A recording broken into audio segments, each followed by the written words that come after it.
We keep talking about grit and never quitting and never giving up, but folks, I know sometimes it just gets too hard.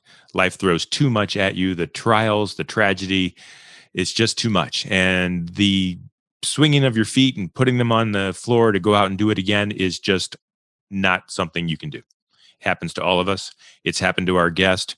She hasn't quit. She won't quit. And you will be inspired by the story next with Victoria Langer.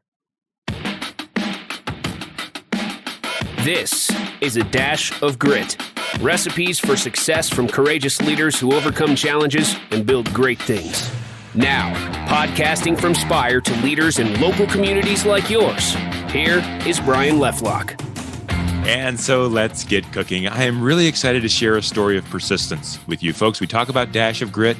We talk about what grit means, what it takes to have grit, what it takes to overcome things.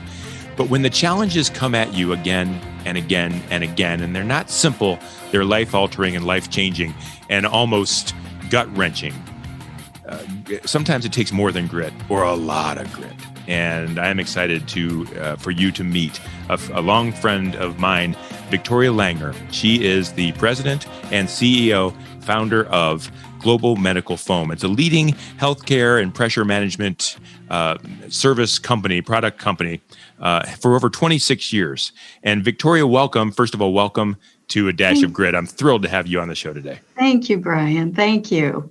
I'm thrilled to have you on the show because I know you and I've known you for many years. And I'm excited for those who listen to this show to get to know you too. And your story is one of, I will not quit. I have not quit. And I see all kinds of opportunities to make something gritty, great in the future. And we're going to share that. And I thank you for sharing that with us today. Yes. Thank you for having me. Before we do, I'm talking about grit, but we want to know how grit pays off. Take a moment, pat yourself a little bit on the back because you've accomplished some great things. If you can brag a little bit about Global Medical Foam and your success, I'd like for you to do it so people can know where we're heading when we talk about some of the struggles. Sure.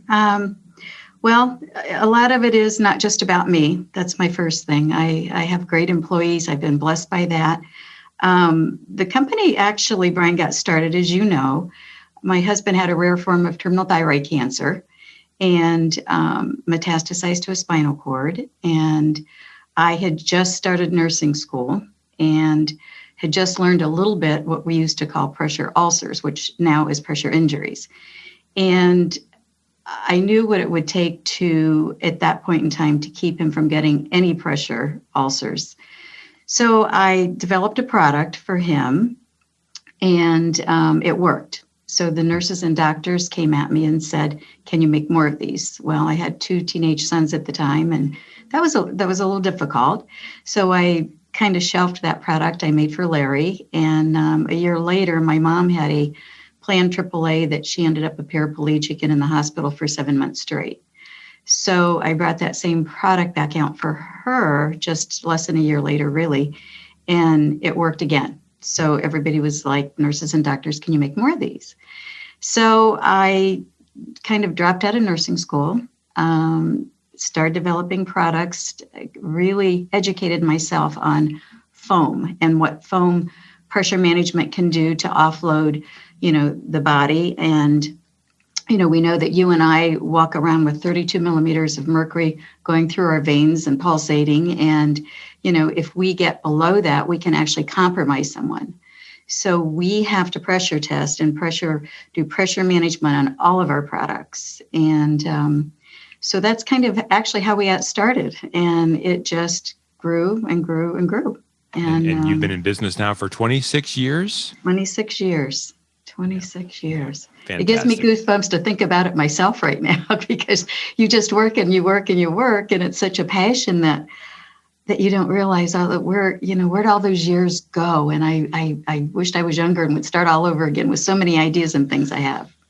And you serve which industries? The hospitals or nursing homes, or who buys your product, and in what states? And are you national, international? Give me a footprint there of how you work. Yes. So we started out in long-term care, and I would go from the hospital, get in a suit back then, and I was had one product, which was really crazy, and started in long-term care. And then the nurses would say, can you make this? Can you make that? And, and it got to be that I had made and developed several products for my mom.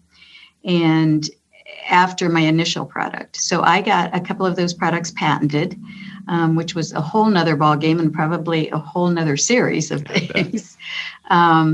But from there, we went from long-term care. I had, again, one product. I went into Cleveland Clinic with it. And the gal of the wound care team said, I really like this product. Have you done clinical studies with it? Blah, blah, blah, blah, blah. You know how much that costs to do that? And I said, I have no idea.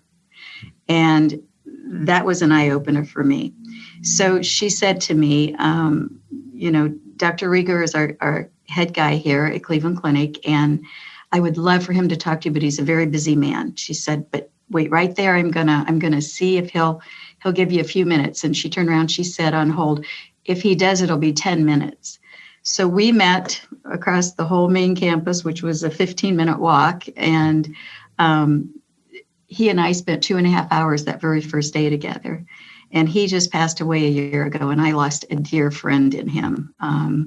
He wanted me to help him develop a wheelchair cushion, and I walked into his lab, and he had a electric knife to use to cut up his foam products at times to make them fit people. So when he learned I could do that in manufacturing much, much easier, we just bonded. I mean, it was good. Yeah. So we sell to hospitals all across the nation now. We actually did our first exporting, which was really exciting, just about a year ago now, and that was to Dubai. And of course, during the COVID, we have shipped to different areas of the country as well, and all across the country. So we've just grown in a lot of areas.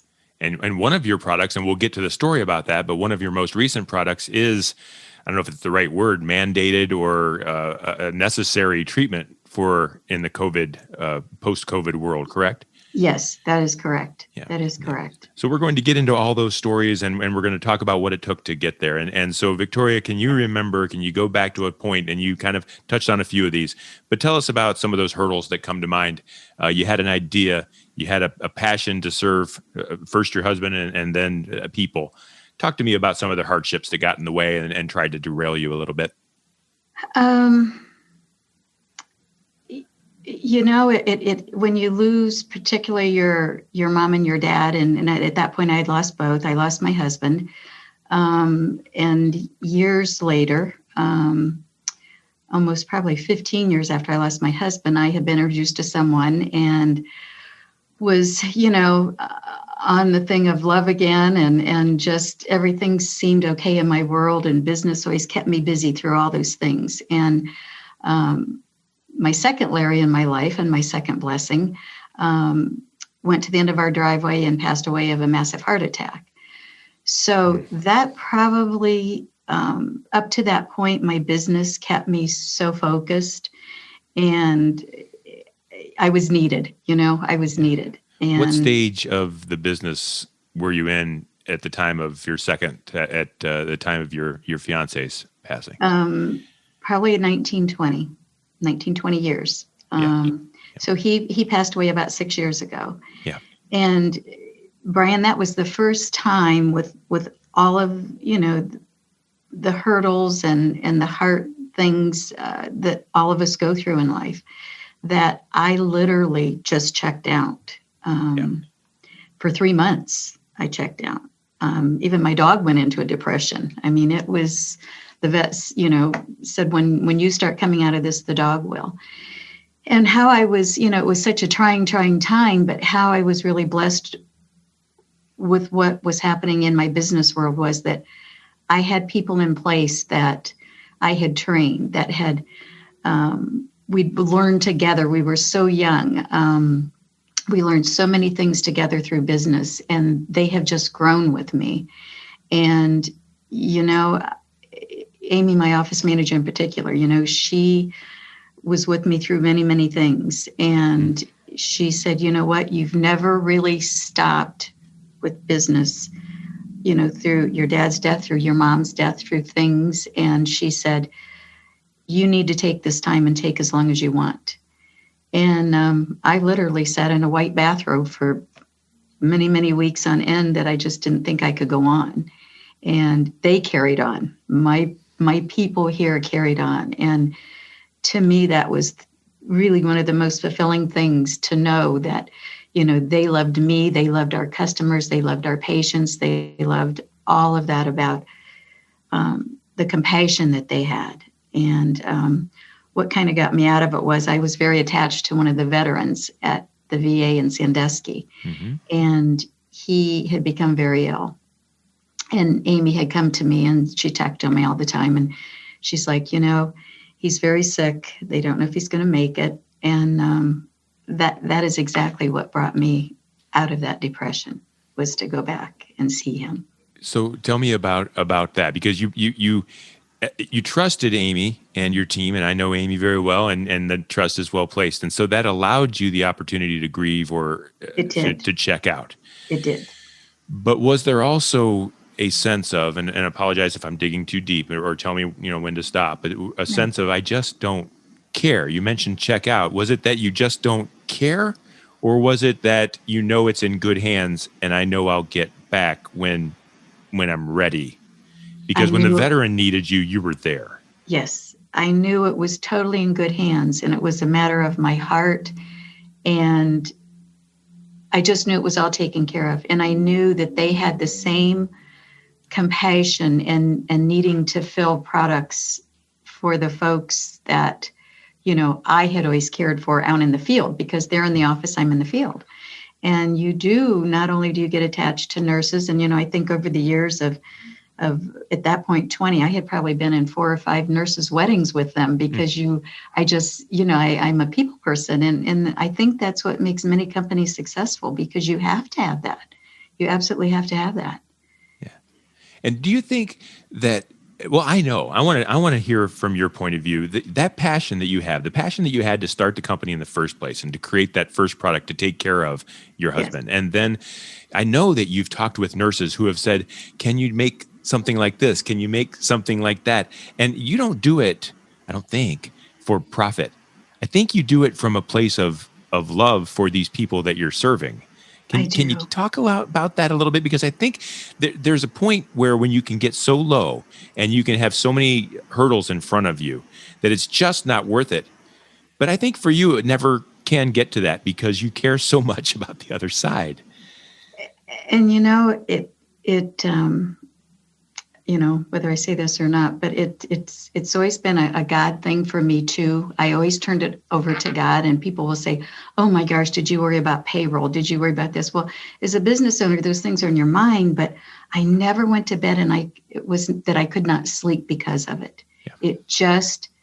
It just was all there for me. And I just feel so blessed and fortunate because of that, because I've never really totally worried about that stuff. It's just been there, and the compassion to want to go out and make new products. And of course, after getting a few patents, my first thing is when the nurses say, "Oh, can you make this?" Well, I have to do a patent check, and my attorney does. So that's another big thing. But yeah, the passion is there, and when you know the anatomy of the body and you learn it, and it's just exciting to get prototypes put together and get to the nurses or the doctors. Yeah. And I'm interested then also, before we move to the next spot, the veteran. Here's one person who needs the help from a CEO and president of an international successful company, and you come out of your spot for him. Can you tell me a little bit about his story and what you were able to do? Well, it was kind of interesting, because we're going back 26 years, right? So I was 26 years younger. And I met this gentleman. It was my first time into the VA, and I had this little black suitcase, and I was wheeling it by, and there was probably about 7 veterans. And back then they were all, had limbs missing from smoking and diabetes and on O2 tanks. And I go by in black high heels and a black skirt. And the one little veteran nudges the other one and says real loud, "Well, if she's moving in, I'm staying." And that was Ben. So, okay. So he and I just bonded after that. He just tracked me down, and for years he was just always around there. When he'd meet me at the door when somebody would say I was coming, and I had a lot of he and she's. Because our vet, the VA in Sandusky has female and male. Yeah. And so when he became very ill and almost bedbound, we moved in with some of our products. But for many years, it was just meeting Ben at the door and him meeting me and saying, hey, how's your day? Yeah. And then evidently, at the end result was, he was using some of our products. And I was glad I could do that. I'm so glad, not just me, but all of us, right down to, the nurses saying, can you do it? My people here saying, oh, we need this foam, we need that, we need this fabric, and then we need a pressure map, and having people qualified to do that. Well, your heart is in the right place, and I think that's why the company is so successful. And I'm interested now, then you're back at work. So you've gone through the thing and you come back. What were the challenges and hurdles that you had to overcome to kind of do the next thing that needed to be done after being away, after going through the process? What did you need to do then? Well, there's always so much to do when you have a company, and people say, oh, you have people for all this. Well, I still once in a while find myself down the hallway with, a vacuum or whatever, just because. And sometimes you have to get your head out of it to get back to the drawing board of what that product's going to look like or feel like. And, it's the next step was for me was again designing, and we were busy, and that passion drove me into getting back into where I was. And then, this past year has been a real challenge of actually 2019. Yeah. Let's talk about when COVID came in and some different things, and you had some new products, and it's affected every one of my listeners, and it affected you too. Let's talk about that a little bit. Okay. So, we had been doing a lot of products. I was actually in the OR at Cleveland Clinic doing some pressure mapping and some different products for them. And, I would be up at 4 a.m. because I did not want to stay in a hotel. I like coming home to my dog. Yeah. And so he likes that too. Yeah. So, I would be in scrubs at, 6 a.m, driving an hour and 20 minutes to get there. And at the end of the day, it ended at 10 o'clock, because I was doing long surgeries, open heart surgeries that we knew we needed to protect heads. And I had said, I think I can do a really nice product and pressure map out, and we don't have to worry about the occipitals, which are the bones on the back of your head. Okay. And so I got that done. And it was interesting because I was in there. In fact, one of the anesthesiologists says, I think you put more hours than I did in today. I said, I know I did. So, that's what you do as a business owner. You do that. So, I developed several products during the next couple of years. And then this was probably the beginning of 2019. I was in there and I developed that product. Mm-hmm. And then I developed a product for ARDS, which is if we know that if you are prone, and prone is being face down, that your lungs get more oxygen. And if you are supine, being your face up and you're on oxygen or, on life support, that your heart sits over top of your lungs. So your lungs have to work extra hard to get, all that out of the way and get more oxygen in. So I developed a product for the acute respiratory distress syndrome, which is a lung disease, and it just allows you to get more oxygen in the lungs. So it has a head support, has arm supports because you have to be in a swimmer's position. Every 2 hours, you have to switch your arms up and down. Leg supports, an upper torso support, and bottom to support your lower torso. So we had to pressure map this thing. We had to use all different densities of foam. We have to know our ILDs. So there's a lot of, homework that goes into foam that people just think, oh, foam is foam is foam. But there's a molecular makeup to foam that you have to know what those densities are going to do to the human body and to the anatomy. So it's not just about comfort, or I mean, it has to be the No. precise level of pushback resistance. Okay, It does. very good. Thank you. So, that in itself was a huge challenge because we had so many different body parts we were dealing with, whether, before when you're looking at a wedge or head support, you're kind of, into one area. So we had this whole body that we had to make sure that we were taking care of. And you weren't trying to improve upon something. You were actually from ground up building this Yes, thing. that's correct. Very good. So the only thing that was out there was an electric bed, and that electric bed. And the only way I can describe this thing is it's like you're on a pig on a spit.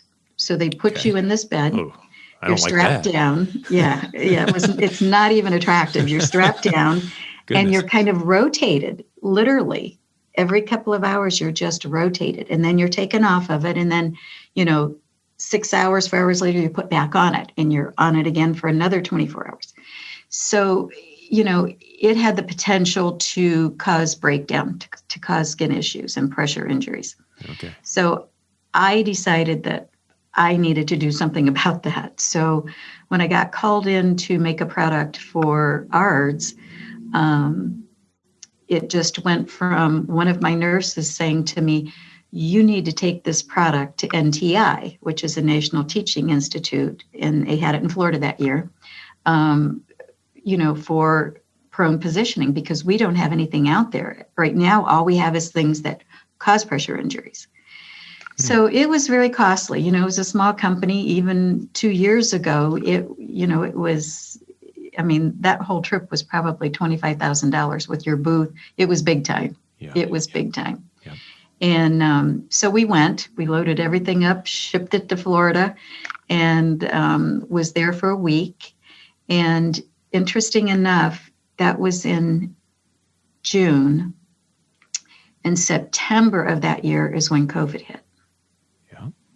When they first started seeing September, October, November, there was just some, looking back at everything now, there was some crazy stuff going on that nobody could account for. Right. You'd see a headline here or there. Somebody might not be feeling well. No one quite knew what was happening. Yes. Yeah. And Yeah. just the inflammatory rates in folks and blood clots. And just stuff that nobody could even in lungs. Lots of things going on with lungs. And you're working on a product that helps lungs. Yes, that helped all that. Yeah. So from that National Teaching Institute that we went to for nurses, we were asked to come to different hospitals all over the country to educate the doctors and the nurses how to use this proning device. Okay. So I started on that adventure, and the first place I went to was Seattle, which was probably end of October is when I went there of 2019. Right in the heat of everything. Yes. Yeah. And then about 2 weeks later, I went to New Jersey, which was the second hardest played. If you look at who was hit hardest in the nation, it was Seattle first, and then it was New Jersey. Mm-hmm. So I went from there to New Jersey and trained. Goodness. And you're training on actual patients. So these patients have, lung issues, and you're training the nurses, how to do the burrito roll of, flipping them, and they've got all these tubes in them. And so then in December, I went with my family the second week of December of that same year to New York. My goodness. You're like a magnet. Yes. So it was, I was all over the board with where COVID was at prior to COVID. But you were on the front lines helping. I was. With this product that you were developing before there was even such a thing known Yes. as COVID. Yes, that's correct. So, from there, it became into November, December, January, and then I had a complete physical, and I was told I was fine. I had a little bit of BP, hypertension, hereditary stuff. That was January.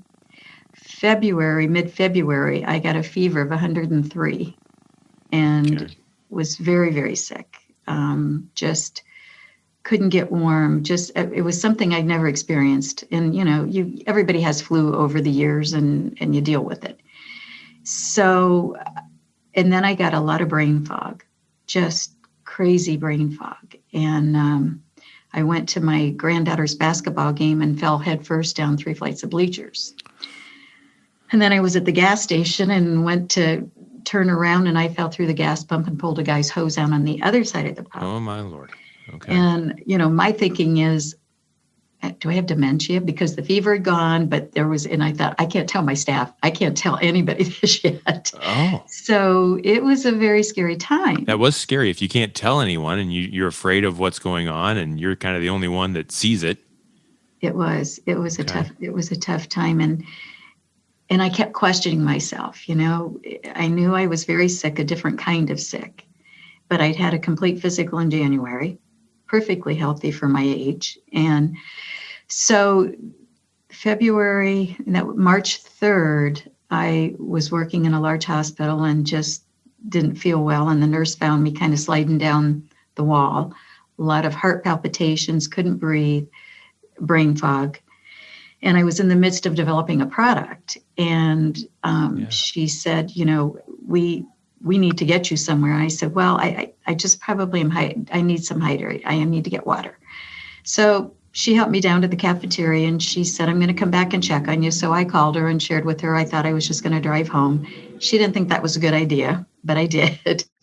And long story short, 2 days later, I ended up in Cleveland Clinic in the ED with 3 blood clots, one on the aorta of my heart, one in my kidney, one in my spleen, and just giant cell arteritis, could go blind overnight.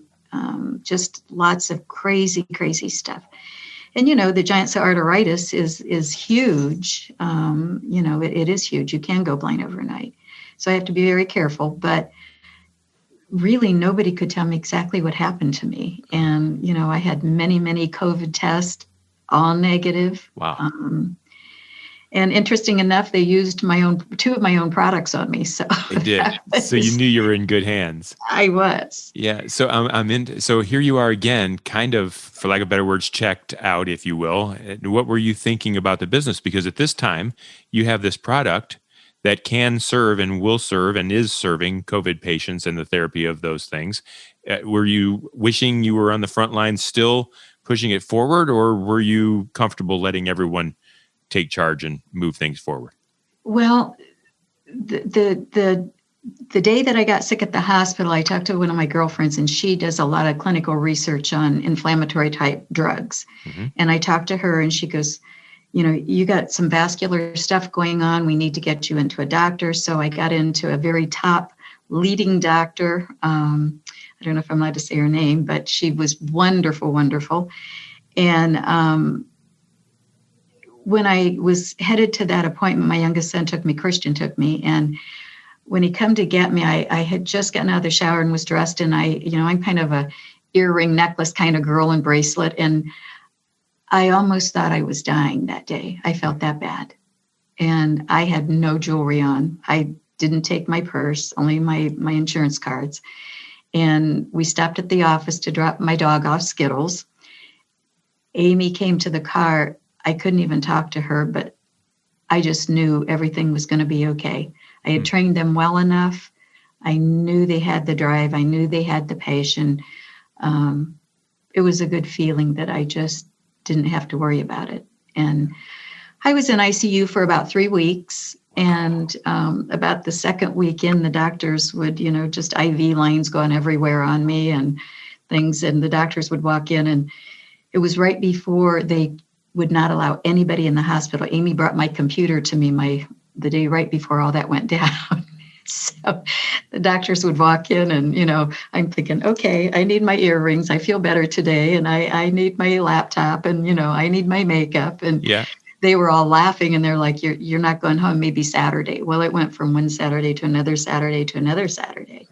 And, but yeah, I was working from my hospital bed, and it gave me a drive, that drive to help people. And I thought, and I could do this differently here, and we could do this differently. And I jokingly, one of the docs came in and we had made mattresses for the VIP unit at Cleveland Clinic. And, I got the best care there, but they had a mattress they had me on. It was not mine. And I jokingly told the one doctor, I said, I almost was missing in action because I was going to go down the hall and pull one of my own mattresses in here last night. Do they know you? Do the doctors know you that you're the one that's responsible for a lot of these mattresses and things that are in these hospitals? It is so interesting you asked that because it was my second night in ICU, and I was just, kind of feeling somewhat normal.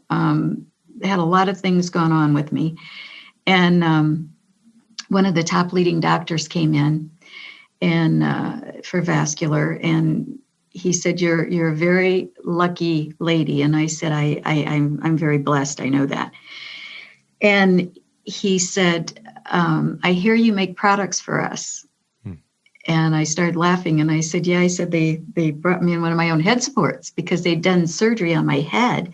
And I had 2 incision lines on both sides of I jokingly say, this is my Cleveland Clinic haircut a year later because my hair's not growing very fast. Okay. He said, "Did you know that Cleveland Clinic made the top in the nation for our heart program here and as the hospital?" And I said, "I did not." He said, "Newsweek just featured that." And he said, "We want to thank you for being a part of that by making some wonderful products for us." Amazing. I was never so humbled in my entire life as to just know. And there I was on my own product. It was very humbling. Yeah. It was. Yeah. So. And I know how important that is to you to know that you've affected those lives. You don't care about the thank yous, but yes, you care to know that you've been a part of, able to help.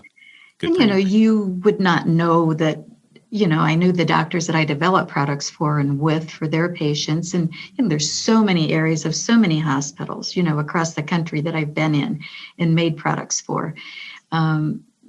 But just word of mouth, and the thing was, it was, and I think what made my time in the ICU go much easier for me because almost everybody was on life support and on vents, and thank heavens I did not have to have that.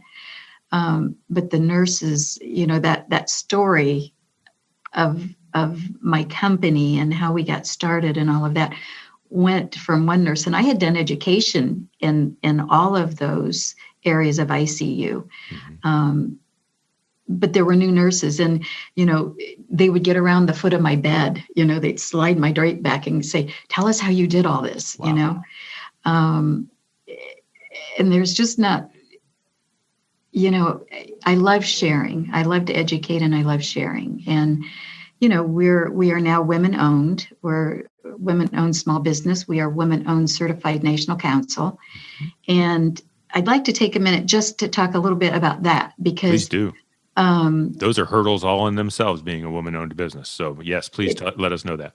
It is. And, when I remember going to a seminar and they sent me home with a packet that was about 3 inches thick. And it kept ending up back in my in basket for probably 4 years because it was so overwhelming, all that stuff. And one day I just said, "You know what? I'm going to get this completed." And the beauty was that some of the sad part was that I thought I had to do it on my own. I did not. The WOSB, WBNC folks are wonderful to work with. And they helped me through that 3-inch packet, which now everything is online and much easier. Right. But I'm so excited because right here in Mansfield, the Richland Chamber has sponsored several meetings that, and I'd like to go to them again and say, can we, schedule another, now that COVID is kind of quieting down, another meeting where we can all get together. And because we have gotten several businesses, women owned here in Mansfield, certified. Mm-hmm. And that's a passion of mine because, I really did not know how much that played a part in my business because many hospitals set aside minority dollars for women-owned businesses for minorities, and I'm talking millions of dollars. Mm-hmm. The government, we went on to get our VA contract, and that was another probably 6 inches of paperwork, and still some every year. You're still doing this stuff. But I like sharing those experiences and how I can help get businesses certified and, get contracts like that. And do you share that so that they know that it's worth it? The 3-inch and the 6-inch binders and things that they is need to do it. well worth it. And again, everything is online. It's much easier. Every year you have to recertify. You have to do a lot of paperwork, but it is well worth every bit of that time that you have. Yeah, and that's a good word. And I know that that's appreciated. And I'm wondering, as we start to wrap up here, God will only give you what you can handle. And he must know that you can handle a lot, which means there are hurdles yet to come. And I hope none as severe as you've had to overcome. But what's next for Global Medical Foam? What are the hurdles you see in front of you that you need to overcome and show some grit to move to that next level of success for your company? Well, one thing people keep asking me, because I am past retirement age by several years, and you're never going to quit, though. We know that, right? No, I could not quit. I could not quit. I think we all need. It's like I have a boat at Lake Erie, and I love that boat. I get more ideas, more ways of thought process and ideas from that boat in the summer. So I am looking at, we're growing, we're getting more sales rep, getting some more people, and I would like a day or two off. But, I see a lot of growth next year, and, with having a product for COVID, it now will be our job to flip back over and get back out there and say, what, we're hoping you don't have to use it for COVID. If you do, here it is. But we also know there's a lot of lung issues and diseases out there that we can help with. So it's going to be a lot of marketing, and we're in the midst of a couple new ideas right now. I'm actually going to Cincinnati Children's Hospital. I'm excited about that, to develop some products for them. And we have a new pediatric line of products that we're excited about, and also for radiology. When will you know it's time to be done? I don't think that's going to be a done for me. I've met a lot of entrepreneurs, a lot of folks that are at retirement age or beyond, and they say, I can't wait to get there, can't wait. And then as soon as they do, they jump right back in. And so I just suggest that you just never quit. You just keep on going and keep saving people and helping people. Just forget all of that and spend some time in your boat, but never leave, because you'll come right back, Victoria. Because I don't think it's an age thing, or a retirement age thing.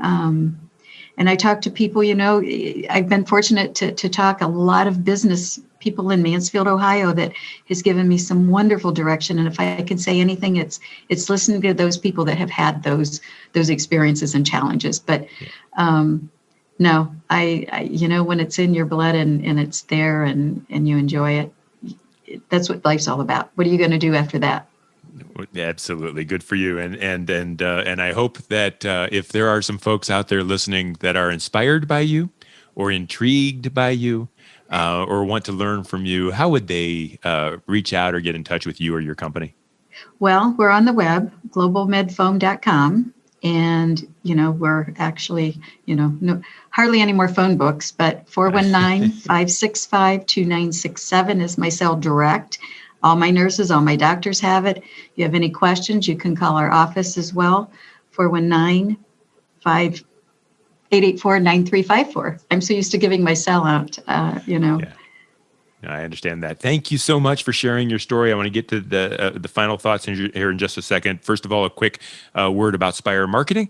We are a company of professionals who help businesses grow and overcome challenges and overcome hurdles. And sometimes you have to take care of the hurdle on your own, just like Victoria, you have, and you've forced through with your team and your company. Sometimes there are things that others can help with, and we like to be those people. So if you are a business owner or a business leader that is looking to get past the challenges of your own, please let us know. We are at spiread.com, and we would be thrilled to help you. Victoria, I cannot thank you enough for being so vulnerable through all the time that we've known each other, and even especially during this show, for sharing your story. There are people out there that don't think they can get up out of bed tomorrow and take on the challenges, and you are living proof that you need to, and that you can, and you can be successful. So thank you for sharing your story of grit. I really appreciate it. Well, thank you kindly for all those compliments, and I appreciate it. And It's been great knowing you all these years. I've enjoyed our friendship.